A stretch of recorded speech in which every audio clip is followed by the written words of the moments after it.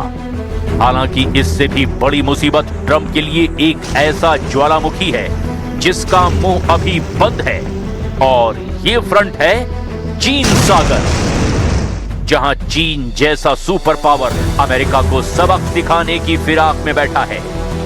Trump ने Iran पर हमला करके चीन को ताइवान फ्रंट पर युद्ध लाइसेंस दे दिया है।